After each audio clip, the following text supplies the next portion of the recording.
नमस्कार दोस्तों। आज हम लोग सी डी पी ये CTET में पूछी जाएगी दोस्तों। यहाँ से बनने वाले प्रश्न आपके बहुत ही महत्वपूर्ण है। इसे आप वीडियो पूरा देखें। अगर आपको वीडियो अच्छा लगे दोस्तों तो लाइक करें, कमेंट करें, चैनल को सब्सक्राइब करें। ये हमने थ्योरी बेस आपको प्रैक्टिस सेट लिया हुआ है। यहाँ पे आप अ, कैसे प्रश्न बनेंगे, इस प्रकार की प्रवृत्ति या आप देख सकते हैं कि किस प्रकार से आप यहाँ पे सब्जेक्ट में, आपके CTET के सब्जेक्ट में चैप्टर दे रखे हैं। चैप्टर वाइज जहाँ पे आपकी थ्योरी है ये, उसे आप देखते रहिए। तो चलिए दोस्तों, ज़्यादा देरी ना करते हुए वीडियो को स्टार्ट करते हैं। यहाँ पे अभिवृद्धि और विकास में अंतर दे रखा है दोस्तों। हम लोग देखेंगे अब अभिवृद्धि क्या होती है, ग्रोथ क्या होता है और डेवलपमेंट क्या होती है। अभिवृद्धि की अगर बात करें, जैसे यहाँ एक बच्चा देख रहे होंगे छोटा सा, फिर उसके बाद में बड़ा, इसके बाद में फिर उसके बाद में इस प्रकार की अभिवृद्धि होती है। मतलब जब हमारे शरीर की संरचना या आकार बढ़ना शुरू होता है उसे वृद्धि वृद्धि कहते हैं। वृद्धि का स्वरूप बाह्य होता है। वृद्धि कुछ समय बाद रुक जाती है, जैसे लंबाई और चौड़ाई। ये थोड़ी नहीं है कि वृद्धि वृद्धि जो होती है कुछ समय बाद क्या हो जाती है, रुक जाती है। जैसे यह बच्चा था, उसके बाद में ये आज एज आई, वयस्क हो जाएगा, फिर ये नहीं कि वो बढ़ता ही रहेगा हमेशा, है ना। अब वृद्धि जो होती है कुछ समय बाद क्या हो जाती है, रुक जाती है। वृद्धि क्रम क्रम के अनुसार नहीं चलती, अर्थात कभी हमारी लंबाई बढ़ती है तो कभी हमारा भार। विकास देख लीजिए, विकास क्या है। विकास जो होता है जब हमारे मानसिक, सामाजिक और संवेगात्मक तथा बौद्धिक पक्षों में परिपक्वता आती है तो उसे विकास कहते हैं। विकास का स्वरूप आंतरिक और बाह्य दोनों होता है, जैसे मस्तिष्क और भाषा ज्ञान। विकास जीवन भर चलता रहता है। विकास में निश्चित क्रम होता है। उदाहरण के लिए, जैसे हमें अपना जितना विकास करना होता है उतना हो जाता है। मानसिक विकास, सामाजिक विकास जितना हम चाहेंगे उतना ही होगा। जैसे अभिवृद्धि वृद्धि वृद्धि का हम मापन कर सकते हैं। उदाहरण के तौर पे, जैसे हम हम भार, लंबाई को माप सकते हैं। और वृद्धि केवल परिमाणात्मक होती है। वृद्धि कैसी होती है, परिमाणात्मक होती है। वृद्धि वृद्धि होने से विकास भी हो सकता है और नहीं भी हो सकता है। उदाहरण के लिए जैसे बताएं, जब कोई आदमी मोटा हो जाता है तो उसकी वृद्धि हो रही है, परंतु ये जरूरी नहीं है कि मोटा होने से उसका क्रियात्मक विकास भी बढ़े। विकास देखते हैं। विकास हम सीधे सीधे माप नहीं सकते। उदाहरण के तौर पर समझते हैं, हम सामाजिक विकास, नैतिक विकास मापन नहीं कर सकते। हम केवल मानसिक विकास का मापन कर सकते हैं। विकास परिमाणात्मक और गुणात्मक दोनों होता है, जबकि आपका अभिवृद्धि परिमाणात्मक होती है, जबकि विकास जो होता है परिमाणात्मक और गुणात्मक दोनों होता है। विकास वृद्धि के बिना भी संभव है, क्योंकि कुछ व्यक्तियों का आकार, लंबाई या भार नहीं बढ़ता, परंतु उनमें नैतिक विकास, सामाजिक विकास और बौद्धिक विकास आवश्यक होता है। परिपक्वता, मेच्योरिटी, आनुवांशिक विन्यास, जेनेटिक डिस डिस्पोजिशन के पूर्व निर्धारित करने से प्रकट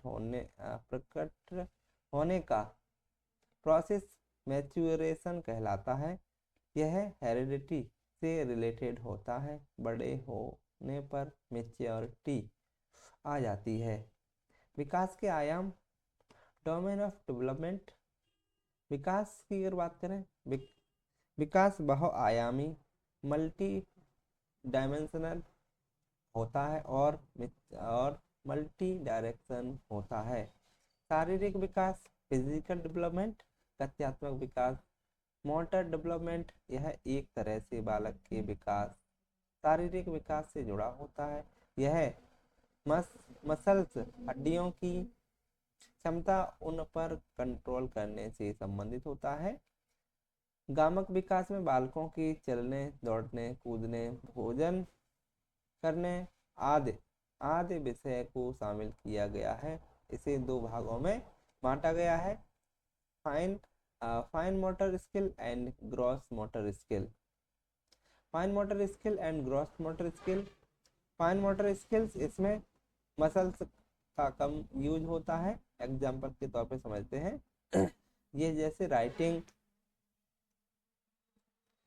राइटिंग और कॉलरिंग, कटिंग, और यहाँ पे ब्रेकिंग, चपाती। और ग्रॉस मोटर स्किल्स, इसमें मसल्स का ज़्यादा यूज होता है। एग्जाम्पल के तौर पे समझते हैं स्विमिंग और जंपिंग और रनिंग, ये ग्रॉस मोटर स्किल्स के उदाहरण होते हैं। मानसिक विकास, संज्ञानात्मक विकास, मेंटल कॉग्निटिव डेवलपमेंट, सामाजिक विकास, सोशल डेवलपमेंट, संवेगात्मक विकास, इमोशनल डेवलपमेंट, नैतिक विकास, मोरल डेवलपमेंट, भाषा विकास, language development.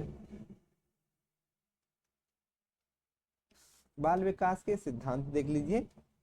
Principles of child development, समान प्रतिमान का सिद्धांत, प्रिंसिपल ऑफ सिमिलर पैटर्न, इसके अनुसार प्रत्येक जाति अपने जाति के अनुरूप के विकास के प्रतिमान का अनुसरण करती है। उदाहरण के तौर पर एग्जाम्पल देखते हैं, मानव और हाथी। अपने मानव का बच्चा देगा और हाथी अपने जैसा बच्चा देगा। की बात करें, अगला दूसरा सिद्धांत है हमारा विकास की दिशा का सिद्धांत, प्रिंसिपल ऑफ डायरेक्शन। विकास की दिशा सिर से पैर की ओर, सिर से पैर की ओर। विकास जो होता है हमारा कहाँ से पूछा जाता है, सिर से पैर की ओर चलता है। जब हमारी विकास की दिशा सिर से पैर की तरफ होती है तो उसे मस्तिष्काधोमुखी, जैसे कि सेफेलो कैचुडेल भी कहते हैं। दूसरी तरफ जब हमारे विकास का क्रम मध्यम से शुरू होकर बाहर की तरफ होता है तो उसे समीपस्थ दुरभिमुख मोडिस्टल कहलाता है। अतः कह सकते हैं कि विकास क्रमिक होता है। निरंतरता का सिद्धांत क्या है, प्रिंसिपल ऑफ कंटिन्यूटी। विकास कभी ना रुकने वाली प्रक्रिया है। यह जीवन प्रयत्न चलने वाली प्रक्रिया है। केवल इसकी मंद और तेज होती है या माँ के गर्भ से मृत्यु तक चलती रहती है। निरंतरता का सिद्धांत बताता है। तीसरा सिद्धांत है सामान्य से विशिष्ट क्रियाओं का सिद्धांत, principle of general to specific response. विकास हमारा सदैव सामान्य से विशिष्ट की ओर चलता है, न कि विशिष्ट से सामान्य की ओर। सामान्य से विशिष्ट चलता है, जैसे कि उठना, बैठना, चलना फिरना, ये सामान्य से विशिष्ट के सिद्धांत है। पूर्वानुमान का सिद्धांत, प्रिंसिपल ऑफ प्रेडिक्टेबिलिटी। विकास पूर्वानुमान होता है क्योंकि हम पहले के अनुमान लगा सकते हैं कि विकास किस दिशा में ज्यादा होगा। एकीकरण का सिद्धांत, principle of the unitary process. बच्चों में एकीकरण का गुण पाया जाता है। जब हम किसी एक काम को करने के लिए अपने हाथ पैरों को एक साथ मिलाकर काम करते हैं तो वह एकीकरण कहलाता है। सातवां सिद्धांत है व्यक्तिगत भिन्नता का सिद्धांत, प्रिंसिपल ऑफ इंडिविजुअल डिफरेंसेस। बच्चों का विकास व्यक्तिगत भिन्नता के अनुसार चलता है। किसी में विकास की गति तेज तो किसी में मंद होती है। बच्चों के विकास में individual differences, heredity and environment की परस्परता पर डिपेंड करता है। इन्हें दोनों की वजह से इंडिविजुअल डिफरेंसेस होते हैं। हमारी इंटेलिजेंस, मोटिवेशन, इंटरेस्ट etc अलग अलग होती है। वर्तुलाकार बनाम रेखीय प्रगति का सिद्धांत, principle of the spiral versus linear advancement. विकास कभी भी रेखीय नहीं होता, मतलब वह कभी भी सीधी रेखा में नहीं चलता। कभी उसकी गति धीमी तो कभी तेज होती है। निरंतर निरंतर अंतर संदर्भित विकास का सिद्धांत, principle of the inter development. शारीरिक, बौद्धिक, संवेगात्मक, सामाजिक और अन्य प्रकार के विकास अंतर संबंधित और परस्पर निर्भर करते हैं। विकास की अवस्थाएं कौन कौन सी होती हैं? स्टेज ऑफ चाइल्ड डेवलपमेंट की, जैसे प्रसव पूर्व प्री नेटल स्टेज आपकी 9 माह या 280 दिन की होती है, माँ के गर्भ की एज, है ना। वह अवस्था माता के गर्भाधान जैसे कंसेप्शन से शुरू होती है। शैशवावस्था जैसे इनफेंसी स्टेज, जन्म से 2 वर्ष तक शैशवावस्था कहलाती है आपकी। इस अवस्था में कुछ मनोविज्ञान जन्म से 5 वर्ष की अवस्था को शैशवावस्था कहते हैं, है ना। फिर बाल्यावस्था आपकी 6 वर्ष से 12 वर्ष तक बाल्यावस्था, और किशोरावस्था 12 से ऊपर की अवस्था को किशोरावस्था, फिर वयस्क अवस्था आ जाती है ना। इस प्रकार से इस अवस्था में शिशु पूर्ण रूप से माता पिता पर निर्भर रहता है। इसका व्यवहार मूल प्रवृत्तियों पर आधारित होता है, जैसे मूल प्रवृत्ति जैसे तेज शारीरिक मानसिक अधिगम की अवस्था। नैतिकता, मॉरलिटी का अभाव पाया जाता है। इस अवस्था में क्या नैतिकता नहीं पाई जाती, अभाव पाया जाता है। आप बच्चे से जिस प्रकार का व्यवहार करेंगे, बच्चा भी उसी प्रकार की प्रतिक्रिया देगा आपको। पूछा जाएगा कि नैतिकता ऐसी कौन सी स्टेज है जिसमें नैतिकता का अभाव पाया जाता है, तो आपको बताना होगा शैशवावस्था। पूर्व बाल्य अवस्था जैसे अर्ली चाइल्डहुड स्टेज आपकी 2 से 6 वर्ष तक की होती है। इसमें बच्चा अनुकरण, इमिटेशन द्वारा सीखता है। इस अवस्था में जिज्ञासा ज्यादा होती है। आप देखते होंगे कि बच्चा 2 से 6 वर्ष का होता है, उसमें जिज्ञासा बहुत होती है। इस अवस्था को टॉय एज भी कहते हैं, बच्चे खिलौनों से खेलते हैं। यह भाषा अर्जन के लिए संवेदनशील चरण, सेंसिटिव पीरियड होता है। मतलब इस एज में 2 से 6 वर्ष में बच्चा, आप देखते हैं कि बच्चा भाषा सीख जाता है। इस अवस्था में बच्चा कल्पनाशीलता वाले गेम्स में एक्टिव रूप से भाग लेता है।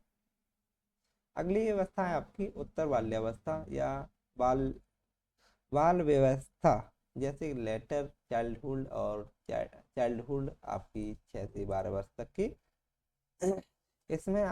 इसमें तार्किक चिंतन, बच्चा लॉजिकली सोचने लगता है इस एज में। किस अवस्था में? उत्तर बाल्यावस्था में, 6 से 12 वर्ष की अवस्था में लॉजिकली थिंकिंग की अवस्था कहा जाता है। इसे आरंभिक स्कूल की एज भी कहते हैं, वो बच्चा स्कूल में जाने लगता है। गंदी अवस्था कहा जाता है, और स्फूर्ति की अवस्था या स्मार्ट एज कहा जाता है। खेलों की अवस्था, गेम स्टेज भी कहा जाता है। बच्चे को खेलना बहुत पसंद होता है इस एज में। इस अवस्था में संग्रहण स्टोर की प्रवृत्ति विकसित होने लगती है, और इसे टोली या समूह गैंग की अवस्था भी कहा जाता है। बच्चे समूह में रहना पसंद करने लगते हैं इस एज में, 6 से 12 वर्ष की अवस्था में। इसे जीवन का अनोखा काल भी कहा जाता है, यूनिक पीरियड भी कहा जाता है ना। तो अगली अवस्था आपकी किशोरावस्था, एडोलेसेंस। ये आपकी 12, 13, 13 से 18 वर्ष तक होती है। इसे जीवन का सबसे कठिन काल कहा जाता है। पूछा जाता है कि जीवन का सबसे कठिन काल किस अवस्था को कहा जाता है, तो आपकी किशोर अवस्था को। इसे संघर्ष, तनाव, तूफान और उलझन की अवस्था भी कहा जाता है।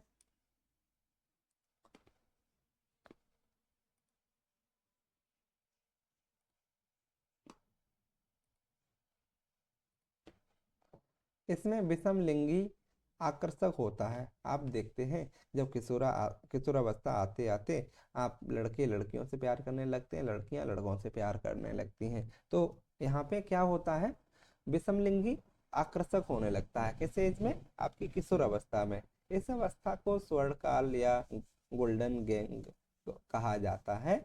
इस अवस्था में वीर पूजा, हीरो वर्शिप की भावना आ जाती है। इस अवस्था में बच्चे अमूर्त चिंतन, एब्स्ट्रैक्ट थिंकिंग करने लगते हैं। बच्चे जो है अमूर्त चीज़ों के बारे में सोचने लगते हैं। उनके सामने कोई चीज़ नहीं हो फिर भी उसके बारे में सोचने लगेंगे कि हमें ये कोई चीज़ कैसी करनी चाहिए। अगला अगली हेडिंग हमारी बुद्धि रहेगी। इंटेलिजेंस समस्याओं को सुलझाने में मदद करती है। बुद्धि से ही व्यक्ति तर्क करता है, थिंकिंग करता है और इमेजिनेशन करता है। इंटेलिजेंस एक मल्टी डायमेंशनल है और कठिन योग्यताओं, कॉम्प्लेक्स कैपेबिलिटी का एक सेट होती है। बुद्धि स्थायी और परिवर्तनशील होती है। बुद्धि कैसी होती है, स्थायी और परिवर्तनशील। बुद्धि अनुकूलन, एडाप्टेशन स्थापित करने में सहायता करती है।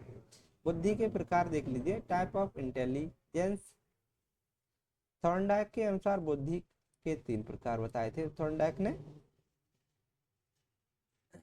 मूर्त बुद्धि, कनक्रेट कनक्रेट इंटेलिजेंस।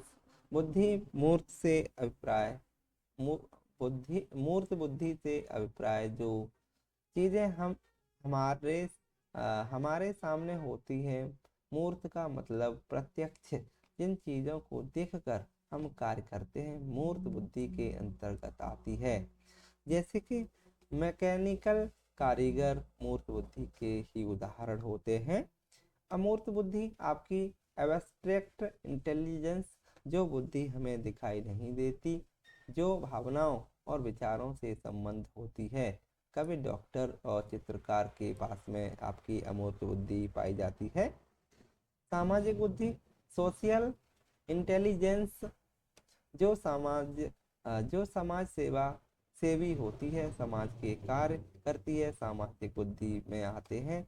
जैसे यहाँ पे अगर पूछा जाता है कि सामाजिक बुद्धि के अंतर्गत कौन कौन से समाज सेवी या व्यक्ति आते हैं, ये नेता, व्यवसायी, समाज सेवी, अध्यापक आदि सामाजिक बुद्धि के उदाहरण होते हैं।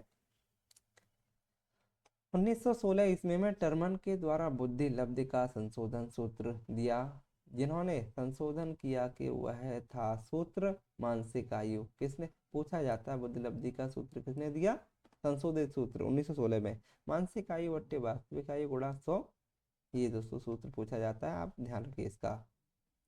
बुद्धि लब्धि और उसकी स्थिति देख लीजिए। टर्मन के अनुसार, टर्मन ने बुद्धि लब्धि के बारे में बताया था, ये यहाँ पे ये बताया था, आप देख लीजिए। 25 से कम आपकी जड़ बुद्धि इडियट बच्चा होता है। 25 से 49 मूड बुद्धि होती है आपकी।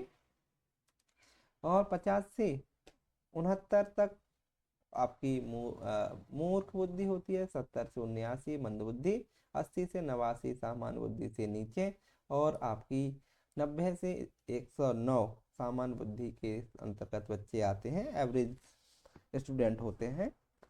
110 से 119 सामान्य बुद्धि से ऊपर। और 120 से 129 तीव्र बुद्धि। और 130 से 139 प्रखर बुद्धि। और 140 से अधिक बुद्धि के प्रतिभाशाली बच्चे आते हैं। ये बुद्धि का वर्गीकरण टर्मन के द्वारा किया गया है। प्रतिभाशाली बच्चे, गिफ्टेड स्टूडेंट कौन होते हैं, अपने डिसीजन में इंडिपेंडेंट होते हैं, किसी पे डिपेंड नहीं होते वो। निर्भर नहीं होते। इनमें आत्म क्षमता, सेल्फ एफिकेसी हाई होती है। क्रिएटिव आइडियाज होते हैं इसके पास। इसमें क्यूरियोसिटी होती है। इसमें ऐसे सपोर्ट की ज़रूरत है जो स्कूल के थॉट नहीं मिल पाता। इसका मेंटल प्रोसेस हाई कैटेगरी का होता है। बुद्धि के सिद्धांत, थ्योरी ऑफ इंटेलिजेंस एक कारक सिद्धांत। यूनिफैक्टर थ्योरी क्या होती है? बुद्धि के सिद्धांत है एक कारक सिद्धांत। यूनिक आपका यूनिफैक्टर थ्योरी एक कारक सिद्धांत का प्रतिपादन बिने ने किया। इन्होंने बताया सभी व्यक्तियों में एक प्रकार की बुद्धि होती है जो सभी कार्यों में कार्य करती है। अगला आपका द्विकारक सिद्धांत, टू फैक्टर थ्योरी। इस सिद्धांत को आपके स्पीयरमैन के द्वारा किया गया। उन्होंने बताया कि बुद्धि के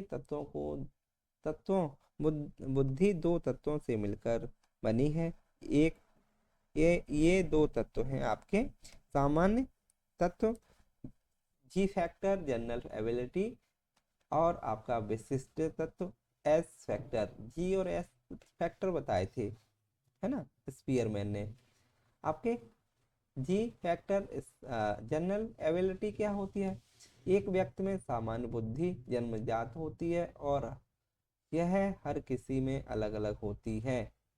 एस फैक्टर आपका जो होता है, एस फैक्टर स्पेशलाइबिलिटी, यह एक दूसरे से अर्जित करने वाली बुद्धि होती है। समूह कारक सिद्धांत आपके ग्रुप फैक्टर थ्योरी आपकी, इस सिद्धांत का प्रतिपादन थरस्टन ने दिया था। पूछा जाएगा समूह कारक सिद्धांत किसने दिया था? तो थरस्टन ने दिया था। थरस्टन द्वारा किया गया इस सिद्धांत के अनुसार बुद्धि जो होती है कई प्रकार की योग्यताओं का मिश्रण है जो विभिन्न समूहों में पाई जाती है। अगला सिद्धांत हमारा हावर्ड गार्डनर का है।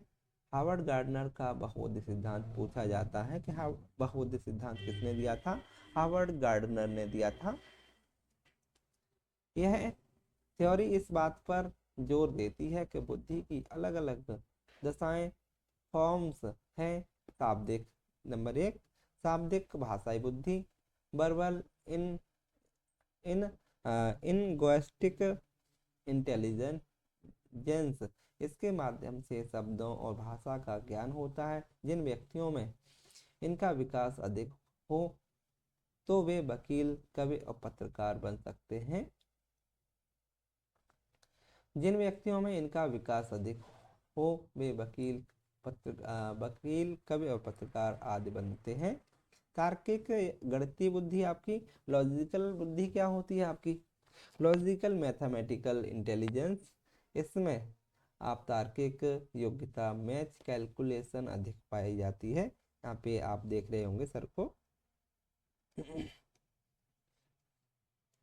जिन व्यक्तियों में इनका विकास अधिक हो वे अकाउंटेबल, बैंक और साइंटिस्ट आदि बनते हैं।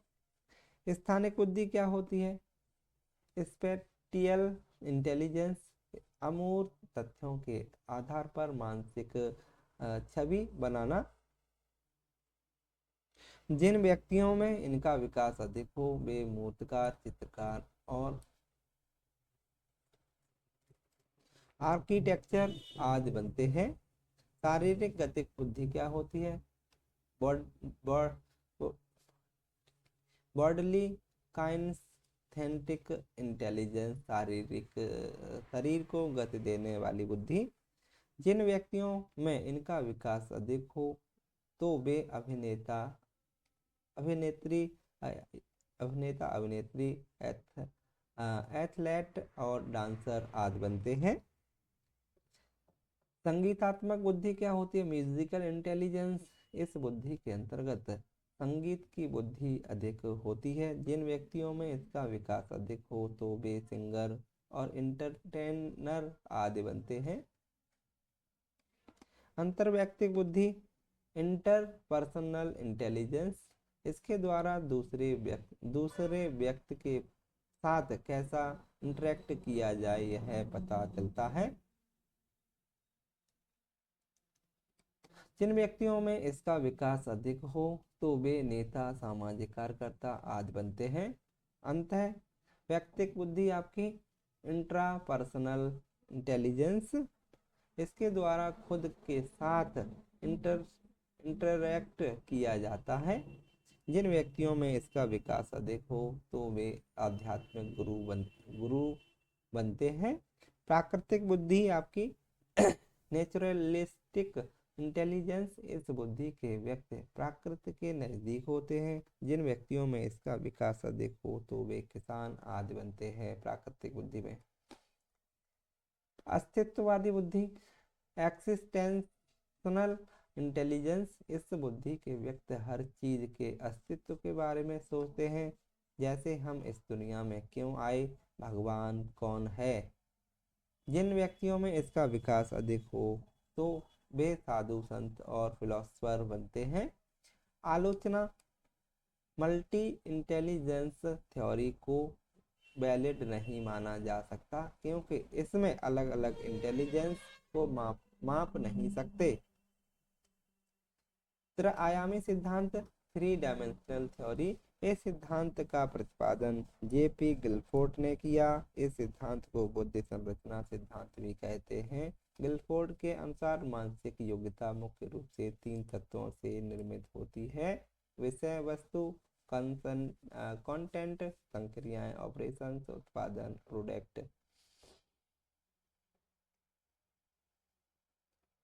त्रिचापीय या त्रिघटकीय सिद्धांत आपका, इस सिद्धांत का प्रतिपादन किसने किया? स्टर्नबर्ग ने किया। स्टर्नबर्ग ने बुद्धि के 3 भागों में बांटा है। अनुभवात्मक बुद्धि आपकी एक्सपेरिएंटल इंटेलिजेंस। अनुभवात्मक बुद्धि, यह बुद्धि अनुभवों पर आधारित होती है। व्यक्ति अपने अनुभवों से कुछ नई खोज करता है, अपने अनुभवों से कुछ नया क्रिएट करता है। घटकी बुद्धि, एस्टर ने 3 भागों में बुद्धि को बांटा था। दूसरी घटकी बुद्धि आपकी कंपोनेंटियल इंटेलिजेंस। घटकी बुद्धि वाले व्यक्ति कल्पना शक्ति से ही बहुत कुछ सोच लेते हैं। ये अमूर्त बुद्धि वाले व्यक्ति होते हैं। ऐसे लोग हर चीज के पीछे कारण जानना चाहते हैं। संदर्भात्मक बुद्धि, कॉन्टेक्सचुअल इंटेलिजेंस। संदर्भात्मक बुद्धि व्यक्ति इसमें सूचना को इस ढंग से उपयोग करने में सफल हो जाते हैं जिनको उनको अधिक से अधिक लाभ हो, या व्यक्ति पर्यावरण के साथ समायोजन रखते हैं और व्यवहारिक होते हैं। अधिगम क्या होता है? लर्निंग। अधिगम लर्निंग क्या होती है आपकी? अधिगम जन्म से लेकर मृत्यु तक चलने वाली प्रक्रिया है। व्यक्ति प्रत्येक परिस्थितियों से सीखता है और अपने व्यवहार में परिवर्तन करता है। यही सीखना ही, इसलिए हम कह सकते हैं कि परिस्थितियों के अनुसार अपने व्यवहार में परिवर्तन लाना ही सीखना है। इम्पोर्टेंट पॉइंट देख लीजिए। सीखना अनुकूलन, एडाप्टेशन की प्रक्रिया है। सीखना सार्वभौमिक यूनिवर्सल प्रक्रिया है। सीखना व्यवहार में परिवर्तन है। सीखना एक मानसिक प्रक्रिया, मेंटल प्रोसेस है। स्कूल में अधिगम में परिवेश से सहभागिता द्वारा कौशलों और ज्ञान का अर्जन पर अधिक बल देना चाहिए। सार्थक अधिगम, मीनिंगफुल लर्निंग में एक समस्या पर विविध तरीकों से विचार करने के लिए प्रोत्साहित, इनकरेज करना। अधिगम अधिक सार्थक और प्रभावशाली होता है अगर वह मुख्यतः स्वतः निर्देशित, सेल्फ डायरेक्टेड हो। प्रारंभिक कक्षाओं में शिक्षण अधिगम प्रक्रिया के लिए करके सीखना, लर्निंग बाय डूइंग दृष्टिकोण बेहतर होता है। अधिगम के लिए विद्यालय के सामाजिक अवसरों में भागीदारी महत्वपूर्ण है। अधिगम मुख्य रूप से एक सामाजिक प्रक्रिया है। प्रभावी अधिगम के लिए शिक्षार्थी की प्रक्रिया भागीदारी की आवश्यकता होती है। सार्थक अधिगम मीनिंगफुल लर्निंग में विश्लेषण, समालोचनात्मक सोच और समस्या समाधान, analysis, critical thinking and problem solving की प्रक्रियाएं शामिल होती हैं। अधिगम के वक्र, कर्व ऑफ लर्निंग, ये अधिगम के वक्र किस प्रकार के होते हैं? ये अभ्यास और सीखने की गति सरल रेखी वक्र। जब जब अधिगम की मात्रा प्रभाव, क्षमता आदि को किसी माध्यम, ग्राफ या आरेख ETC से प्रदर्शित किया जाता है तो वह अधिगम वक्र कहलाता है। अधिगम की न्यूनता और अधिकता शून्य स्थिति व्यक्त की जाती है। अधिगम वक्र के 4 प्रकार होते हैं। अधिगम वक्र के 4 प्रकार कौन कौन से होते हैं देखते हैं। सरल रेखी वक्र, स्ट्रेट लाइन कर्व, इसमें सीखने की गति एक समान होती है जो कि व्यक्ति के लिए संभव नहीं है।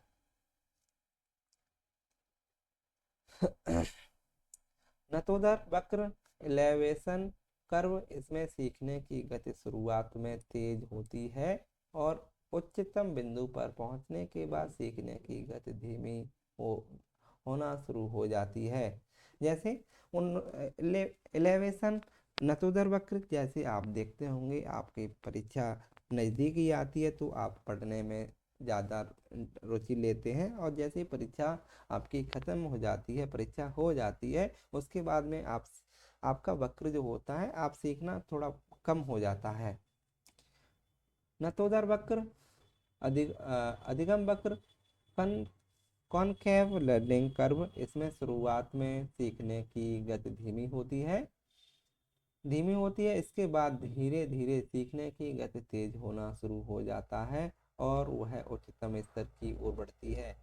आप देखते हैं आपने किसी परीक्षा का फॉर्म आया, आपने फॉर्म डाल दिया और वहाँ से आप धीमे धीमे करके सीखना स्टार्ट कर देते हैं, पढ़ना स्टार्ट कर देते हैं। ये आपका नतोदर वक्र का उदाहरण है।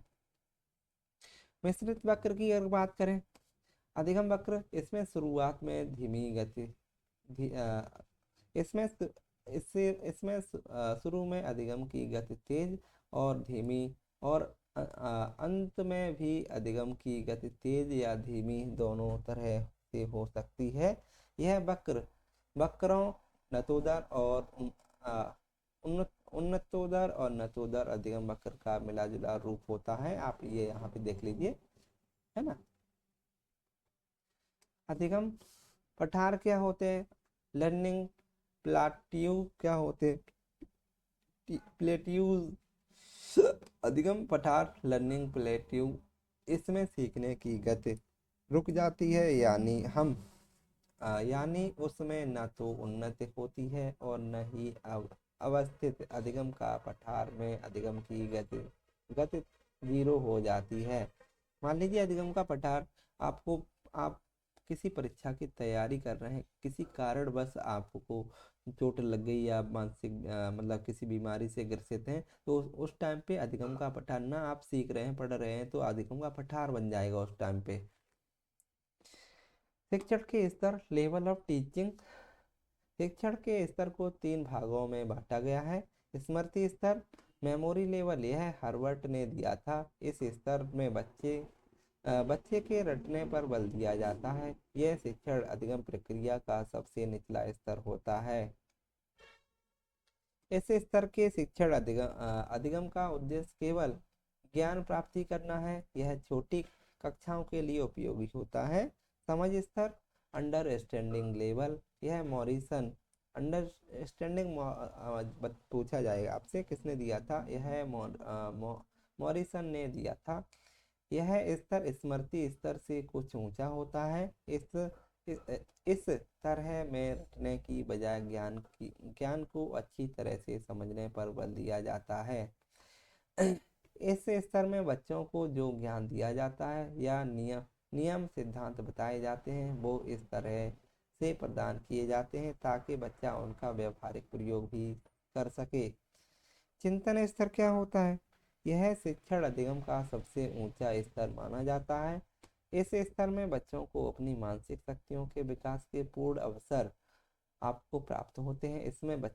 इसमें पहले बच्चों को विभिन्न नियमों, सिद्धांत आदि की जानकारी दी जाती है, फिर उन्हें स्वतंत्र रूप से इस पर चिंतन करने और निष्कर्ष निकालने के अवसर दिए जाते हैं।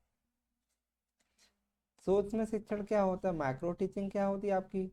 सूक्ष्म शिक्षण यह शिक्षण का छोटा सा रूप है जिसमें क्लास में शिक्षण क्रियाएं सूक्ष्म रूप से कार्य करती हैं। सूक्ष्म शिक्षण विधि का विकास आपके एलेन महोदय ने किया था। सूक्ष्म शिक्षण से कम समय में अधिक दक्षता प्रदान की जाती है। सूक्ष्म शिक्षण से शिक्षकों के कौशल का विकास किया जाता है। श्यामपट्ट कौशल और पुनर्वलन कौशल, प्रश्न प्रभाव कौशल। सूक्ष्म शिक्षण की प्रक्रिया: पाठ योजना निर्माण। पहले टीचर पाठ्य योजना का निर्माण करेगा। दूसरा, कक्षा शिक्षण। पाठ्य योजना बनाने के बाद टीचर क्लास में आकर पढ़ाएगा। शिक्षण करवाने के 6 मिनट का समय रिजर्व होता है। प्रतिपुष्टि आपकी फीडबैक देने के लिए भी 6 मिनट। पुनः पाठ योजना में 12 मिनट और पुनः शिक्षण 6 मिनट और पुनः प्रतिपुष्टि 6 मिनट। कुल मिला के सूक्ष्म शिक्षण में आपको 36 मिनट का समय दिया जाता है। माइक्रो टीचिंग आपकी पहले प्लानिंग, फिर टीचिंग, फिर फीडबैक, फिर रीप्लान, फिर रीटीचिंग, फिर रीफीडबैक दिया जाता है। अधिगम स्थानांतरण, ट्रांसफर ऑफ लर्निंग। जब कोई एक सीखा हुआ कौशल ऑब्लिक काम दूसरे सीखने के कौशल ऑब्लिक काम को प्रभावित करता है तो उसे सीखने का स्थानांतरण कहते हैं। जैसे कि ट्रक चलाने में सीखा गया कौशल कार चलाने की प्रक्रिया को प्रभावित करता है तो उसे अधिगम का स्थानांतरण कहेंगे। स्थानांतरण के प्रकार: धनात्मक स्थानांतरण होता है। धनात्मक स्थानांतरण पूर्व ज्ञान, अनुभव अथवा प्रशिक्षण नई बातों को सीखने में सहायता प्रदान करता है। किसी कार्य को करने का ज्ञान, योग्यता अथवा अनुभव जब अन्य कार्यों को करने में सहायक होता है तब उसे सीखने का धनात्मक स्थानांतरण माना जाता है। हिंदी भाषा का ज्ञान, संस्कृत भाषा सीखने में सहायता प्रदान करने के धनात्मक स्थानांतरण कहलाएगा। ऋणात्मक स्थानांतरण क्या होता है आपका? जब किसी कार्य को करने का ज्ञान, योग्यता, अनुभव जब दूसरे कार्य को करने में घातक होता है तब इसे सीखने ऋणात्मक स्थानांतरण कहा जाता है। जैसे तेज चलने का अभ्यास दिल की बीमारी की स्थिति में चिकित्सक की सलाह के बावजूद धीमे चलने में बाधक होता है, इसे धनात्मक स्थानांतरण कहा जाता है। शून्य स्थानांतरण क्या होता है? सीखने की प्रक्रिया में जब पूर्व अनुभव ना तो सहायता है, ना सहायक हो, ना ही बाधक हो तो वहाँ पर अधिगम का स्थानांतरण शून्य पाया जाता है। जैसे एक कार चालक ड्राइवर और नाव चालक ड्राइवर दोनों में अलग अलग अंतर है। कार वाला नाव नहीं चला सकता, नाव वाला कार नहीं चला सकता, तो ये शून्य अधिगम का स्थानांतरण हो जाएगा आपका। क्षैतिज स्थानांतरण क्या होता है? जब किसी स्तर में अर्जित ज्ञान, अनुभव या प्रशिक्षण का प्रयोग व्यक्ति के द्वारा किसी प्रकार की लगभग समान स्थिति में किया जाता है तो उसे सीखने का क्षैतिज स्थानांतरण कहते हैं। गणित में जोड़ घटाने के प्रश्नों को हल करने का अभ्यास उसी तरह के विज्ञान के अन्य प्रश्नों को हल करने में काम आता है। लर्निंग डिसेबिलिटीज क्या होती है? अधिगम अक्षमता क्या होती है? सीखने की क्षमता या योग्यता में कमी को अधिगम अक्षमता कहते हैं। एक चर अवस्था, वेरिएबल स्टेज। डिसलेक्सिया क्या होती है? पढ़ने से संबंधित कठिनाई होती है और डिस्ग्राफिया क्या होता है, आपके लिखने से संबंधित कठिनाई होती है। और डिस्कैल्कुलिया आपके गणितीय गणना से संबंधित आपकी समस्या होती है डिस्कैल्कुलिया। और डिस्मोर्फिया आपकी भ्रम वाली स्थिति होती है। ये मोर है कि मुर्गी है, इसमें बच्चा पहचान नहीं पाता। और डिस्पेसिया आपके बोलने से संबंधित विकार होता है, बच्चा बोल नहीं पाता है डिस्फेजिया में। और डिस्पेप्सिया आपकी शारीरिक कौशल से संबंधित विकार होता है। इस बच्चे को देखिए बैठा हुआ है और बॉल पकड़ने की कोशिश कर रहा है ना, सोच रहा है। और डिस्थीमिया आपकी तनाव से संबंधित, ये लड़की कितने तनाव में है, डिस्थीमिया हो गया इसको।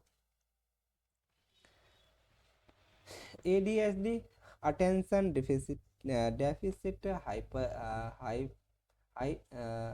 हाइपर एक्टिव डिसऑर्डर आपका, इसमें बच्चा एक चीज पर ध्यान केंद्रित नहीं कर पाता और बहुत हाइपर एक्टिव होता है, ADHD हो जाता है। स्वलीनता, आत्म केंद्रता, ऑटिज्म, दोहराव, रिपीटेटिव और बार बार किए जाने वाला बिहेवियर ऑटिज्म कहलाता है। यहाँ दिव्यांगता, सामाजिक संचार और सोशल कम्युनिकेशन में चुनौती का कारण बनती है। RPWD एक्ट 2016, RPWD एक्ट 1995 के स्थान पर PWD एक्ट 2016 लाया गया। और PWD एक्ट 2016 में PWD एक्ट 1995 में मौजूद विकलांगता के 7 प्रकारों से बढ़ाकर 21 प्रकार कर दिए गए। और साथ ही यह भी सुनिश्चित कर दिया गया कि केंद्र सरकार के पास विकलांगता के प्रकार जोड़ने की शक्ति भी होगी। RPWD एक्ट 1995 में 2016 में लाया गया था, है ना। और PWD एक्ट आपका 2016 में, PWD एक्ट 1995 में मौजूद 7 प्रकार की दिव्यांगता से बढ़ाकर आपके 21 प्रकार की दिव्यांगता कर दी गई। इसके द्वारा सुनाई गई युक्तियां जीवन से सभी क्षेत्रों में समानता और भेदभाव, स्कूल जाने वाले बच्चों का हर 5 साल में सर्वेक्षण करना, बुक्स TLM आदि उपलब्ध करना, गामक या गतिक अक्षमता आपकी लोकोमोटर डिसेबिलिटी, यह क्षमता शारीरिक अक्षमता या मसल्स का सही तरीके से नहीं चलाना से संबंधित होती है। इसे चलाना, कूदना, हाथ में कोई वस्तु न पकड़ पाने की अक्षमता होती है। तो चलिए दोस्तों, कल हम अगली नेक्स्ट वीडियो में ये कुछ मनोवैज्ञानिक हैं उनके बारे में चर्चा करेंगे। आज यहीं तक रखते हैं। अगर आपको वीडियो अच्छा लगा हो दोस्तों तो लाइक करें, कमेंट करें, चैनल को सब्सक्राइब करें, जिससे कि आप आने वाले हमारे वीडियो को प्राप्त कर सकें। बेल आइकन को आप प्रेस कर सकते हैं। तो चलिए दोस्तों, नमस्कार, फिर मिलते हैं। नमस्कार।